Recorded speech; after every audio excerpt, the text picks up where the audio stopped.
Yeah, hello everyone, good evening. And today we have Dr. Isha Khurana Vashisht, infertility specialist with us. She is a director and head of Apollo Fertility, Motinagar. So over to you, ma'am. Please introduce yourself. Good evening, everyone. I am Dr. Isha Pranavashist. I am Director Head, IVF, Apollo Fertility, Motinagar, New Delhi. And we run a basically full-fledged IVF center in West Delhi. I think that must be known to you all. And first of all, I would like to greet you all and hope you're all keeping safe in these bad times that we are dealing with.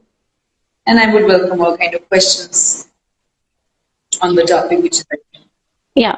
So let's start with this. Today we'll be discussing a very major and you could say a very common problem which we are dealing nowadays. That is problems of conception at the age of 30. So I just like to know more about this, Dr. Isha, because we with 30 we have this tendency that our ovaries are shrinking. Like this is a common myth or fact, whatever you can say. But people are considering like this is a very major consideration part because आजकल क्या है after 30 we start planning our families. So, like, what kind of treatment should we follow when we are entering our 30 or beyond that age when we start planning our family? So, any special kind of treatment or any particular test that you would recommend that a lady should undergo first before starting her family beyond the age of 30? Well, Purnima, it's very common now that ladies are getting married late. I would not call it late because, we are career oriented, people have their academics, people have their career. So, seeing people marry at 30 and then plan a bit later is very common. So, you're right, there are certain concerns that we are bothered about. We are bothered about, most importantly, is the ovarian aging. See, it is well known that as soon as a lady's age would come to a particular thing, number of eggs and the quality of eggs seem to decrease. So, our clear advice is that first of all, whenever you plan your marriage and then eventually when you plan childbirth, you should get a routine checkup if you're above 30. A routine checkup infertility would stand as just an ultrasound and maybe some hormonal tests to evaluate that where you stand at this point of time. Suppose there is certain high risks involved. See, every person is not the same. The body may not act the same in a similar way. Some people have good reserves. Some people we find nowadays that their ovarian reserve needs to be shrinking very fast. So what we advise is, that suppose you start planning and in say 6 months to 1 year, you don't conceive if you're at anything between 30 to 35, then you should come for professional help. Above 35, you would need to get evaluated first to understand that how much you can delay on the fertility. So that would involve some hormonal tests that would test for ovarian reserve. Once you're secure that your ovaries are still functioning and there is time, then you can, plan your fertility accordingly. So there is a sincere advice to all the couples that do look into what your needs are and what your body is behaving like. So, what like we have some queries with us.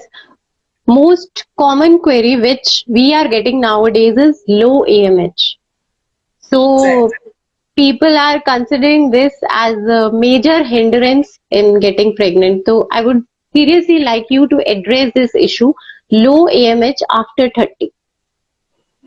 See, what happens is, first we need to understand what we mean by AMH. I have a lot of people coming to me to just tell me we have low AMH, but that's not how it works. AMH is something in medical terminology known as anti-Mullerian hormone, which means it's a blood test which tells you that what is the quality and what is the number of eggs today in your ovaries and where we stand as per the quality of eggs is concerned. So it is just not an independent diagnosis. It is correlated with the female's age. It is correlated with an ultrasound finding, which is usually done at day 2.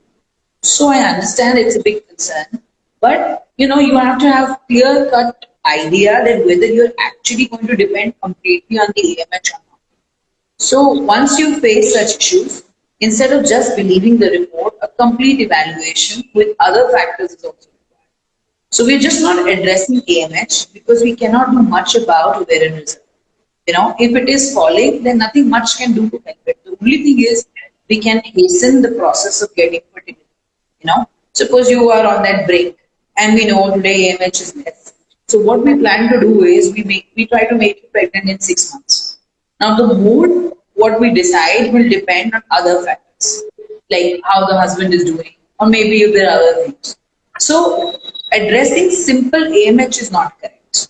We have to address the couple as a whole. You know, Right. We have viewers joining and lot many people are there. Hello everyone, good evening. And please आपको कुछ भी पूछना है, you can post your query in the comment box and we'll try to answer as many as possible. So I have sure. many queries with me, Dr. Isha. Like I have one query. The lady's AMH is 0.35 and doctors are suggesting her donor egg IVF. So she's like donor is a major concern. I can Can say I? that. So she's like, should I go for that or should I wait and reconsider my AMH level and go with self eggs? So what is your suggestion for that? Well, Purnima, what is the age of the lady that we are Age is talking of? 36. 36. 36. Okay. See, there are two factors which go against our treatment in this couple. First is that she's 36 and her AMH is very low. So, if she has not underwent any kind of treatment, see, we deal with a lot of low AMH ladies. We don't immediately offer them donors because it's sometimes very startling for a couple to really take up the idea that a second lady would be donating eggs for them. See, I'm not against the idea of donors, but we only offer it when there is no other choice apart from that. So what now available is we give multiple small cycles to such couples. We keep collecting whatever eggs are available and we kind of pool them together. That is called embryo pooling. That means we bring them together and we get, suppose one cycle gives you just one baby. Then we do 2, 3 cycles, collect the babies, and then we put an embryo transfer. So if such a couple wants to opt for something which is self, this is a very good idea. It involves less amount of drugs and of course better chances of getting pregnant.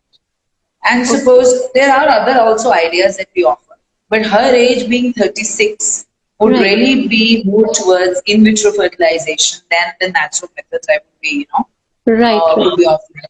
So if this doesn't work, then I think they can opt for donors because then we'll not have nothing in our kitty. But at this point of time, they can still consider an embryo pooling option than just directly Okay. going for donors. So that is embryo pooling, right? Yes, exactly. Okay. So there's one question, Dr. Isha. I got married at 22, 28, unexplained infertility, conceived naturally after 9 years after multiple ICSI failure cycles. But unfortunately, I miscarried in fifth month due to obstetric alpha. Can I conceive? Due to, I didn't get it, Purnima, due to Due what? to obstetric alpha, OBSTRICAPLA, APLA, sorry. Apla. Okay. So, okay. And she right now is 28, you told me. No, she didn't mention her age, but she got married at 28 and after 9 years she conceived. So that means she's above 35. About 35. See, we can offer, see, APLA, that means anti-phospholipid antibody syndrome, is different than infertility.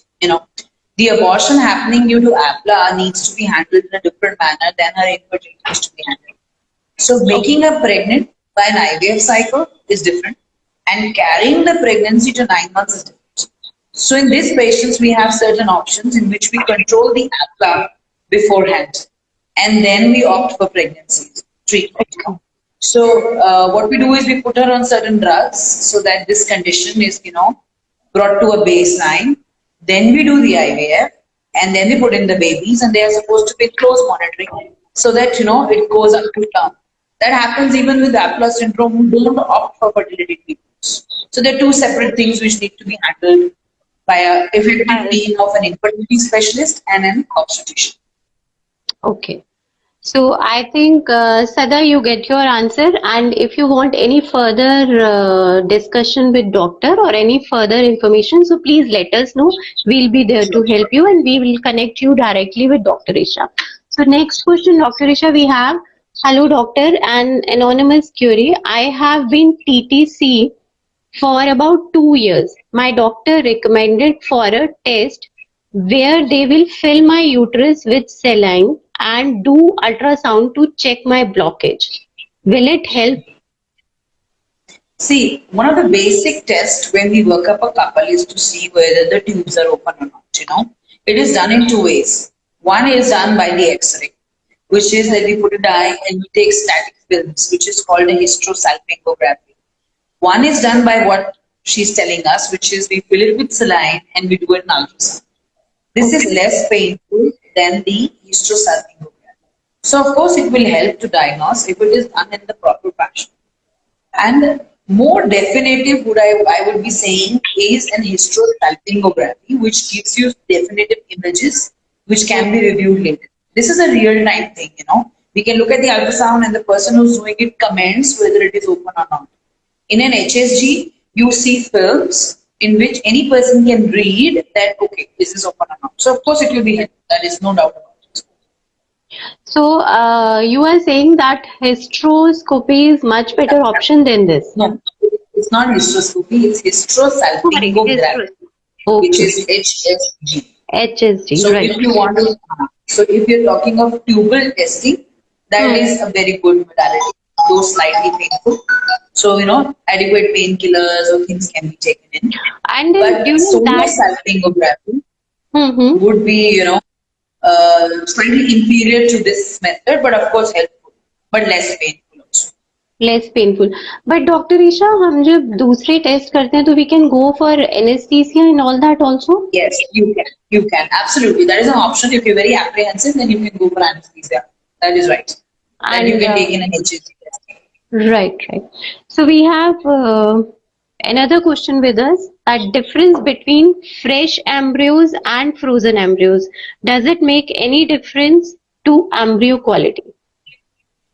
See, what we find now in all kind of international and national recommendation is that frozen embryo transfer gives better results than fresh embryo transfer. There are reasons to it, because frozen embryo transfer usually freeze better quality embryos. You don't freeze the inferior quality embryos. Secondly, the hormonal status of the lady when she's undergoing the injections for the IVF is slightly different than when we plan a frozen transfer in which she's absolutely stable. You know, Right. and you can monitor certain other things which are related clearly to the uterus in a frozen embryo transfer rather than in a fresh cycle because your main aim in a fresh cycle is to form an egg. Yeah. So frozen embryo transfer is supposed to be better than fresh. But again, the choice of what we are doing would depend on the patients, how she's responding, what are the conditions and everything. About embryo quality, that is independent of freezing or not freezing. That is an independent quality that what the baby formed are actually healthy, what grading would they have, and these things. So that means frozen embryo is your choice whether the patient want to go for it or not. Uh, So that would also depend on not only what the patient wants to do, but also on the condition, what we find during IVF and what is better for her. Suppose okay. that she is responded well, the endometrium is well prepared to take a baby, the babies are good, and she's absolutely stable, we can consider fresh. Suppose the babies have come out well, but the endometrial is not prepared for the baby, then we can split the cycle and then in the next cycle make the endometrium ready to take the baby and put the baby in. So that is one thing that can be considered independently depending on the couple how they're responding to the IVF. Responding to right, right. So we have next question. Is it possible to increase AMH levels after 32, and how effective is seed cycle for fertility? These are like very common questions. Is it possible to increase AMH level? See, to be frank with you, there is no scientific method that increases the AMH or reverses back ovarian aging today. We have various studies on ovarian rejuvenation and a lot of things, yoga, diet, whatever. But there is nothing which is clear cut as an evidence that yes, this is the way that we can increase the MH. So we can't go back in time, present. The only thing we can do is we can decide today and make her pregnant, you know. Or maybe if Okay. she doesn't desire fertility, we can just freeze the eggs. Suppose she's not married. Or even if she's married, we can just make the baby, freeze the baby and put it when she wants it. What Right. are these are two options that are available right now that can just kind of use your reserve today if you don't want a baby, right now. So But either you preserve your eggs. hmm, but Yeah. it is not possible to Sorry. increase AMH levels after 32. There are certain drugs we give which may Hmm. increase the quality of the eggs, but not really. I would say just few percentage of difference, not much. ये मुझे ऐसे लगता है कि शायद दिन में 10 बार मुझे इस क्वेश्चन का आंसर करना पड़ता है, और कई बार मुझे ऐसे लगता है कि बिल्कुल लोग शायद इसी चीज से डील कर रहे हैं. एंड See, what हाँ I tell जी. you, Purnima, is that there is something that everybody wants to just have good results and get pregnancy at their desired time. And Right. sometimes it is not in your hands. And this is one factor which nowadays has become increasingly common. Maybe because of a lifestyle, maybe because of the fact that there's a lot of stress, maybe because we are marrying late, we are conceiving even later. But then at that time when you want the baby, you just want things to be the perfect way that they should have been. Right. And she is asking one more thing. And how effective is seed cycle for fertility? See, when we talk of natural conception, if everything is fine, the success rate of single cycle would be just 7% on natural conception, in which there is no treatment.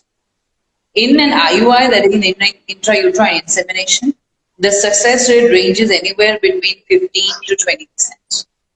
Right. And in an IVF cycle, it would be around 45% maximum.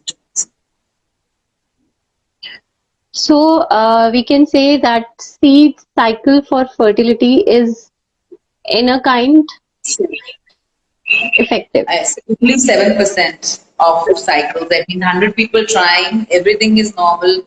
Only Hmm. 7 would get pregnant, which is very low Very if you low. look at yeah. Right. So According to that numbers, is it is. how Hmm.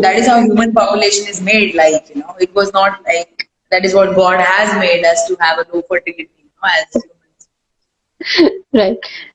We have another question, that is, what is the standard value of AMH that is considered as normal?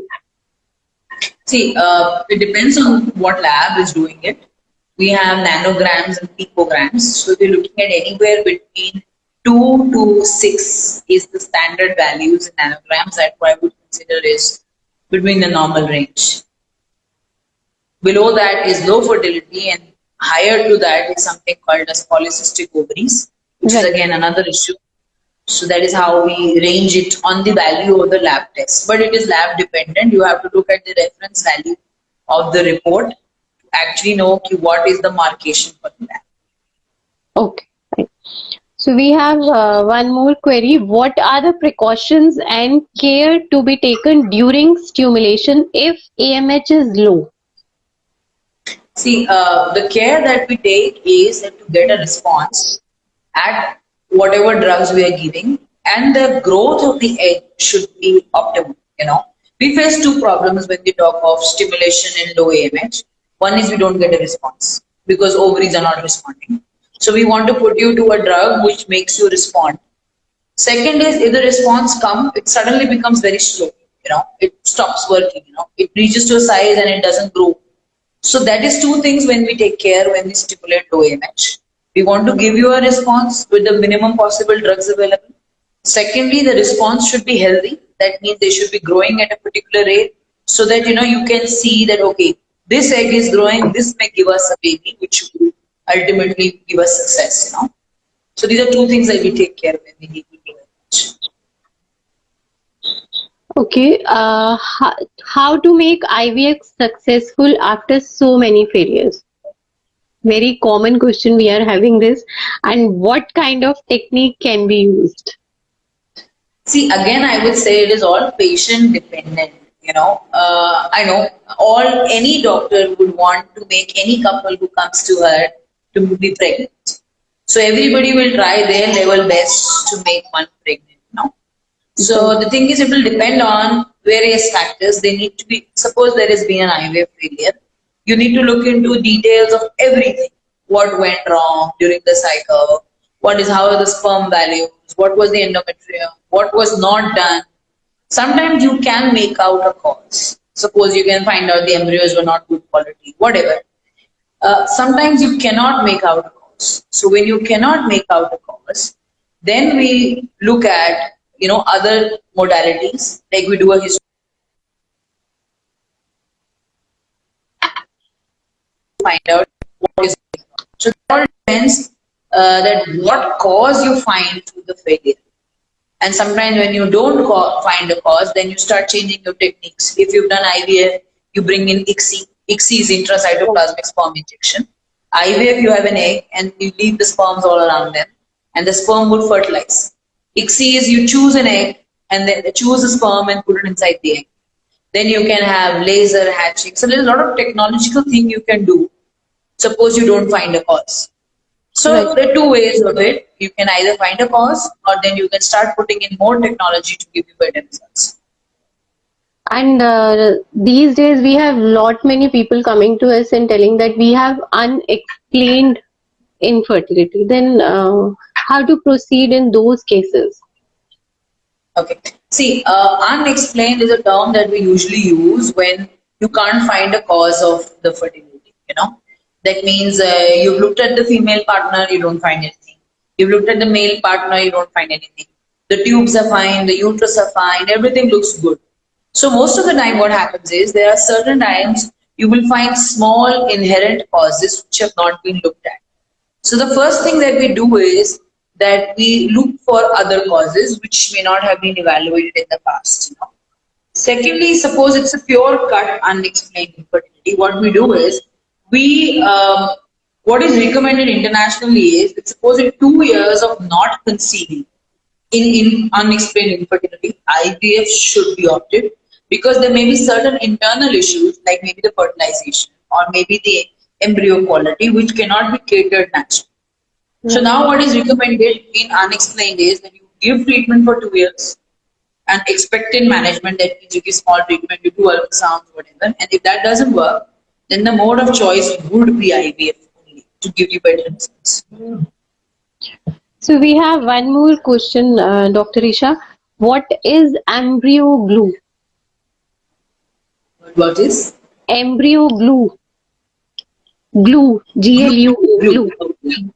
See, it's a new concept which has come up. It is certain, it carries certain those enzymes which are there in the body, which will help the embryo to get fixed. What happens is once you form a baby, we put back the babies by an embryo transfer. Now, what happens after that in the body is a question. That is where the results stand between 50%. That is why results don't go up that because we can't secure implantation. Now there has been a lot of things coming in which we want to give you things in which implantation is improved. One of them is an embryo glue. So that is put along with the embryo by the aim that it will make the embryo stick to the endometrium. But right now, it is not like the final thing. It is used. Some people have good experience with it. Some people have almost neutral experience to it. But yes, this is a new technology which seems to be brought into place so that implantation rates would improve. So So that is why. if a couple has failures, so we can all they can opt for glue, right? Yes, they And can. Provided the failure cause is somewhere in implantation. okay, There is fine. no other. Mhm. So that So is we suppose the embryos are not good quality, then may not be the only reason. So if everything was good, still the babies didn't implant, and you feel implantation is at fault, then embryo glue may have some role to play in it. we have another question. I am 37 and 6 months old, trying to conceive for last 1 year. First baby is of 9 years and was normally delivered, but premature at 26 weeks. My AMH is point 0.8.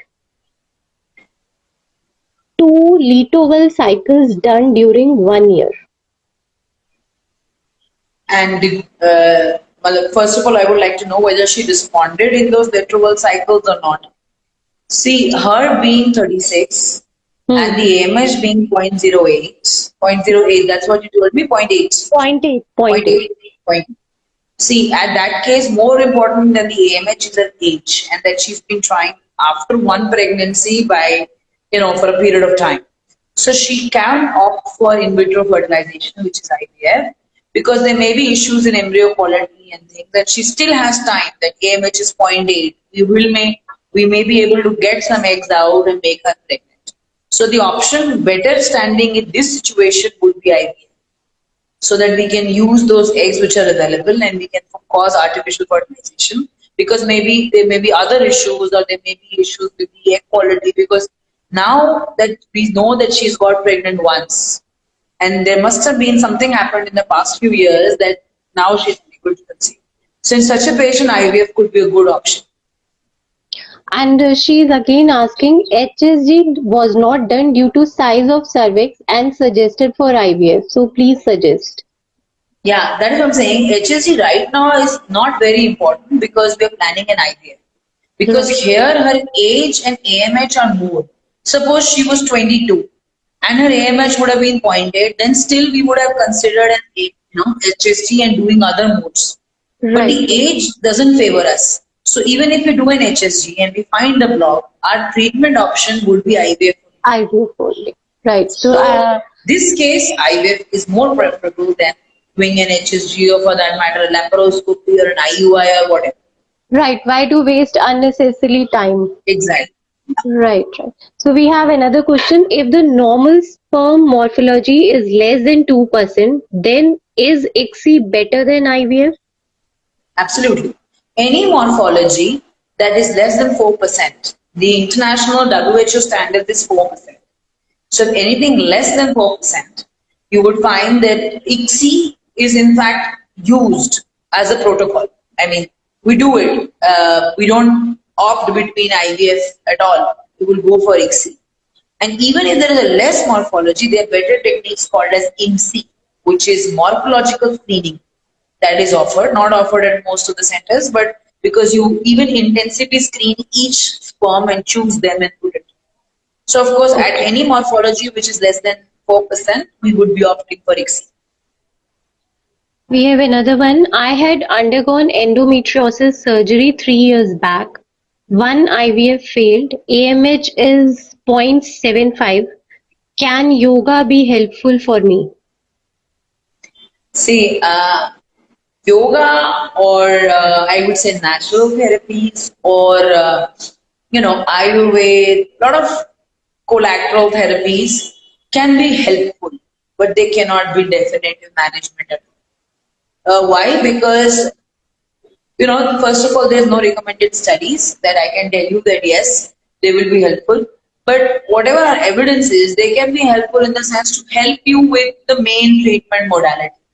But I Right. don't recommend that whatever condition you are telling me that any time should be wasted, because she's got endometriosis, which will start eating up the ovaries more. So today she's zero point 0.7 AMH, maybe 4 years, 5 months down the line, it could be zero point 0.2 only. So there is no concept of wasting time in this patient at all. Right. You So could I would opt not really for, recommend and she could yoga opt for yoga and and the yeah, healthy living. yoga. It Yeah. will help So all these definitely. Yeah. But you Natural therapies, yoga, they can be done with the main modality. I'm not against them, but that doesn't mean that we depend on them completely and don't do the main treatment modality at all. right, right. So we have another one coming. I'm 37 and no, we have taken this. Okay. What are the chances of conceiving at 40? IVF failed multiple times, unexplained infertility, conceived once but lost due to autoimmune issue. Currently on medication for that, point HCQS 200 and Tecrorod 1 mg. But she's not mentioned as her AMH, I think, in this query, right? Right. No, no, no. So at 40 and with the history you're giving me, of course, it is difficult to make her pregnant from her own eggs. What I would want to know is an ultrasound and the MH finding. Suppose they are also not in our favor, then the modality would be more towards oocyte donation in this case rather than trying to sell, because and her medical condition needs to be stable. That means the HCQ and the steroids that she's taking, she needs to be clear of it. That means the physician needs to tell us that whether they need to be continuing in pregnancy or not. Suppose the condition is not in favor of leaving these, then sometimes oocyte donation with surrogacy is also preferred if she cannot, carry the pregnancy healthy in a healthy manner. Okay. So it will all depend on, first of all, her ovarian reserve, whether we can use her eggs or not. Secondly, on the medical condition, whether she can carry the pregnancy safely. Okay, fine. Suppose if I withdraw the drugs and she cannot be safe without it, then it doesn't make any sense to make a patient pregnant like that. Right. Then surrogacy will also be considered. Fine. You please check other issues also, Sada, and you can get back to us for more information with Dr. Isha. We'll connect you with her. So we have one more. How many chance in age of 39 for pregnant? 39. What She is is it? pregnant. How many chance in age of 39 for pregnancy?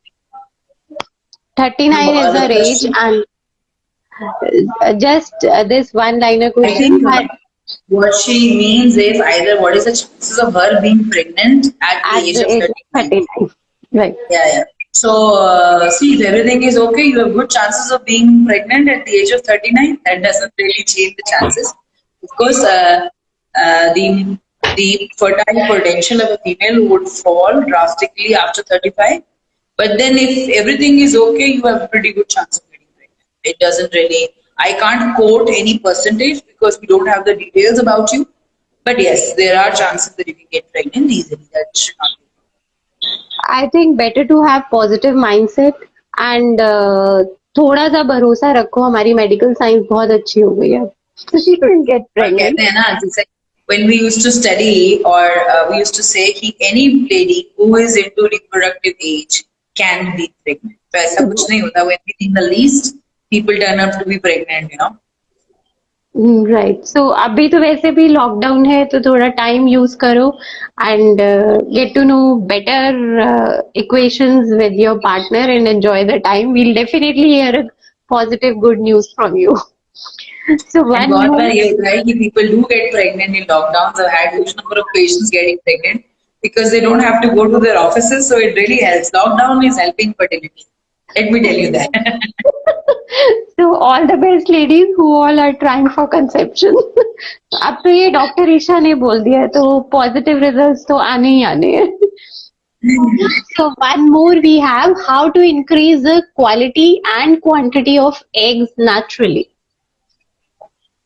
See, what I would suggest is the one thing that you can do is eat healthy.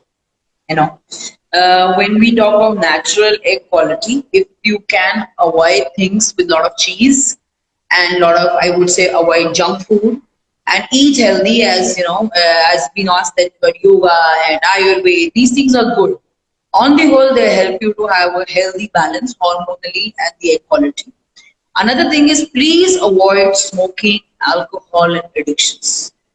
We have a big trend of ladies going and opting for smoking, but smoking is the worst for ovarian quality. So please, if that can be put at bay, it really helps to improve natural oocyte quality, or at least it will not harm your eggs which are already there. Thirdly, we would also say that stress. Right. A natural way is please allay your stress, because stress is all negative, and that's where the yoga comes in. A yoga would bring down your stress levels, and these things are good because they will help in natural health and natural equality and the natural fertile potential of people who are not suffering from any disease. So, altogether, ladies, you could help yourself by opting healthy lifestyles of yoga, having healthy food, and please avoid junk food. अब तो हम वैसे भी बाहर नहीं जा सकते, तो cook yourself and enjoy your food. That is the better option. And if you have any other kind of queries, so please connect with us. We at Fertility Dost have many other essential programs for you that will help you in conception. And whenever you need a consultation with Dr. Isha, we are here to help you. Ma'am, one last question. Which progesterone is better, aqua based or oil based? Does it affect the chances after eating? See, the best progesterone is vaginal. Neither of them are the best. So, Okay. if you look at bioavailability, the best is vaginal. That will give you the best amount of progesterone reaching the blood and the endometrium. Among the two, the oil-based and the water-based will have same kind of effect. The only difference is the pain involved. Right, That right. means that the waterways are less painful. They will not leave their small marks, or will not cause fever and things. Oil-based is slightly old generation, which was given earlier. They are more painful and we call discomfort. That's the best way. Given an option, I would use vaginal progesterone. So that's it, Dr. Isha. Thank you so much. आपने इतना time दिया. I know there were some hitches. Network issue. I know. And कहीं ना कहीं हम लोग इस technology से थोड़े हटके हैं. That is why we face such problems. At least we learn. Lockdown also helps in that. Right. At least मेरे केस में मैं कह सकती हूँ कि मैंने बहुत कुछ सीखा. So thank you so much for joining us. And Thanks a ladies, lot, Purnima. It was a nice session. sure. If you have any queries left with you, ladies and viewers, please connect with us. We'll help you connect with Dr. Isha. Dr. Isha is here on a platform and she's definitely going to help you out. Thank you, Doctor. Thank you so much. It Thank was you, wonderful Rima. having you Take in our care. team. Thank you. Bye bye. Same here.